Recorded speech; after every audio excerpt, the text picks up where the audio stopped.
നമ്രതിന്റെ ചിത്രശില്പ പ്രദർശനം ശ്രദ്ധേയമായി.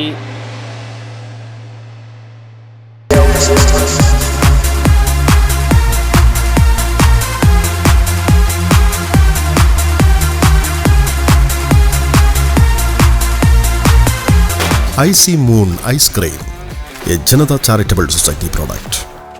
ചെറുവത്തൂർ ഗ്രാമപഞ്ചായത്ത് ഓഡിറ്റോറിയത്തിൽ ഒരുക്കിയ 2ാം ക്ലാസ്സുകാരൻ അമൃതിന്റെ ചിത്രശില്പ പ്രദർശനം പ്രേക്ഷക ശ്രദ്ധ നേടി. ശത്രു സംഹാരവും ശിഷ്ടപരിപാലനവും നടത്തുന്ന പീഠവഴക്ക പ്രകാരമുള്ള 140 തെയ്യങ്ങളുടെ സർഗരചനകളാണ് എമ്പുരാൻ 39 എന്ന ചിത്രപ്രദർശനം. ചെമ്പരകാനം ചിത്രശില്പകല അക്കാദമി വിദ്യാർത്ഥിയായ അമൃത് വെള്ളൂർ ഗവൺമെൻറ് LP സ്കൂളിലെ 2ാം ക്ലാസ് വിദ്യാർത്ഥി കൂടിയാണ്. പ്രശസ്ത ചിത്രകാരൻ കാരക്ക മണ്ഡപം വിജയകുമാർ പ്രദർശനം ഉദ്ഘാടനം ചെയ്തു. ചടങ്ങിന് പവിത്രൻ സ്വാഗതം പറഞ്ഞു.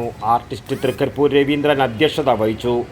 അനിൽ മാസ്റ്റർ, രജീഷ് കുളങ്ങര, CV ഗിരീശൻ എന്നിവർ ആശംസയും ആദർശ് നന്ദിയും പറഞ്ഞു. നമ്രതിന്റെ വേറിട്ട ചിത്ര പ്രദർശനത്തിൽ കമ്മാടത്ത് ഭഗവതി, പടക്കത്ത് ഭഗവതി, പുതിയ ഭഗവതി തുടങ്ങിയ ഭഗവതിമാരും പുതിച്ചോൻ, വസൂരിമാല, കൈതച്ചാമുണ്ടി തുടങ്ങി അപൂർവ തെയ്യങ്ങളുടെ രചനകളുമാണ് ഉള്ളത്. തെയ്യചിത്രങ്ങൾ കൂടാതെ കളിമൺ ശില്പ പ്രദർശനവുമുണ്ട്. കൈക്കോട്ടുകടവ് സ്കൂളിലെ അധ്യാപകനായ നെടുവപ്പുറത്തെ അനീഷിൻ്റെയും രശ്മിയുടെയും മകനാണ്. ലോഹിത് സഹോദരനാണ്. News bureau, Cheruvathur. ആയുർവേദത്തിലൂടെ ജീവിതത്തിനേകാം ആരോഗ്യവും ഉന്മേഷവും. കേശവതീരം ആയുർവേദ ഹോസ്പിറ്റൽ, ഏഴിലൂട്.